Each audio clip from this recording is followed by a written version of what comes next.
Alam mo kung bakit tayo tinatamaan ng mga sakuna? Nagkakaroon ng lindol, nagkakaroon ng mga malalakas na ulan, bagyo. Dahil nakakalimot na tayo. Nakakalimot na tayong pasalamat sa Diyos. Nakakalimutan na natin siya. Ang Panginoon natin, Panginoong Allah, o sino man Diyos ang sinasamba mo. Masyado na tayo nakakalimot. Dapat ngayon magbalik loob tayo sa Kanya. Pinaparamdam niya kung bakit niya ginagawa yan dahil hindi natin siya naalala. Sa oras na meron ka, dahil maraming tao ngayon nagiging sakim sa pera, nakakalimutan na yung Panginoon, nakakalimutan na yung taas.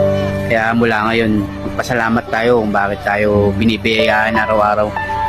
Kaya magbalik loob tayo mga bossing. Pinaparamdam lang ng ating Panginoon kung bakit niya ginagawa lahat yan. Dahil nakakalimutan natin siya.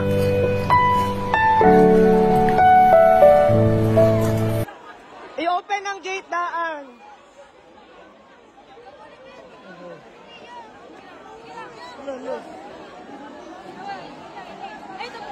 Okay everyone, it's okay.